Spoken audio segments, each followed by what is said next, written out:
Je m'interroge ce jour sur la question de la recrudescence des actes d'insécurité dans les formations sanitaires, mieux les hôpitaux dans ce pays.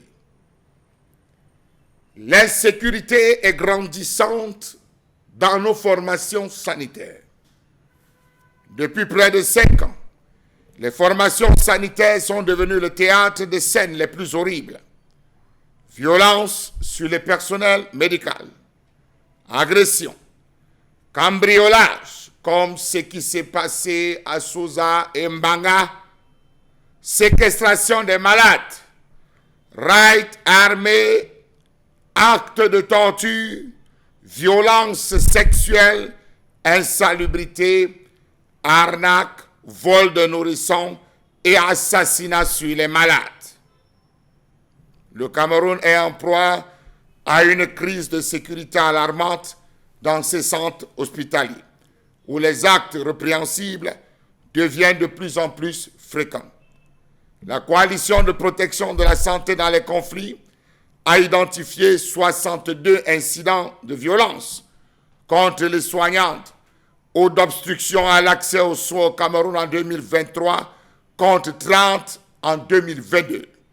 Au cours de ces incidents, 6 soignantes ont vécu un calvaire de la part des gardes malades. Comment comprendre que la violence en milieu hospitalier soit devenue un problème banalisé, pourtant important, dont les répercussions affectent les travailleurs, les usagers et le milieu professionnel? Comment comprendre que des individus sans foi ni loi réussissent à pénétrer l'enceinte de certaines formations sanitaires pour perpétrer des coups? Comment comprendre que de nombreuses formations sanitaires soient mal éclairées, ne disposant pas de système de surveillance adéquat, état de choses qui facilite l'action des malfaiteurs? Nous avons des formations sanitaires où du portail à la salle des urgences, il n'y a pas d'éclairage.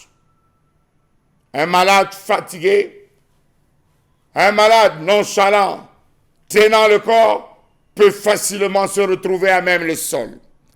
Comment comprendre que la majeure partie des formations sanitaires ne soit pas dotée de caméras de surveillance, pour parler trivialement? Comment comprendre que de nombreuses familles, mieux, de nombreuses formations sanitaires ne disposent pas d'un nombre suffisant de vigiles ou de gardiens de sécurité? C'est grave.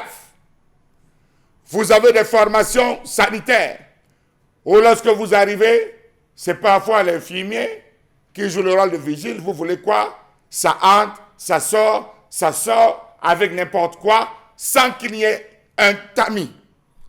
Savez-vous que le centre des urgences du CHU de Yaoundé est resté pendant plusieurs mois sans vigile?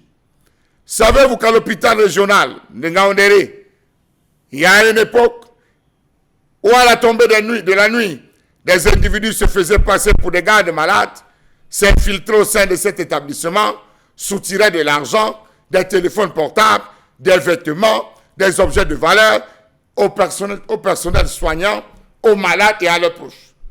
Que dire de ce faux prophète qui est rentré dans une formation sanitaire et débranché un malade sous oxygène, plafond, lui donner de l'eau? Grave crime. L'insécurité dans les formations sanitaires publiques a des conséquences négatives sur la qualité de soins et la santé de la population. Savez-vous que dans certaines formations sanitaires, les gardes malades sont contraints de prendre leurs propres dispositions pour assurer leur sécurité et la sécurité de leurs malades? Certains ont embauché des gardiens privés, tandis que d'autres se relaient pour surveiller l'entrée des urgences.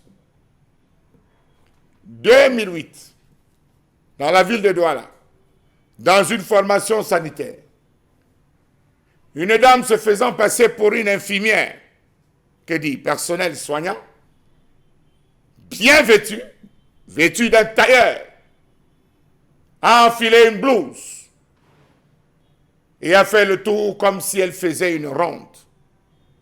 Elle a systématiquement volé, littéralement volé. C'est au sortir qu'un gars de malade qui revenait d'acheter les beignets et la bouillie va suivre le téléphone sonner, reconnaître la sonnerie qu'il avait personnalisée, interpeller la soi-disant, non, que dire, le personnel qui sortait avec la blouse et lui dit c'est mon téléphone. Cela a créé un désordre. L'ensemble des malades, des patients, des gardes malades ont récupéré leur téléphone. La femme a été incarcérée pour une nuit. Le lendemain, elle a été libérée. Lorsque le responsable de cette formation venait s'enquérir, on a fait comprendre qu'elle a payé la caution. Elle a été libérée. Qui protège donc l'insécurité dans nos formations sanitaires? Suivez mon regard.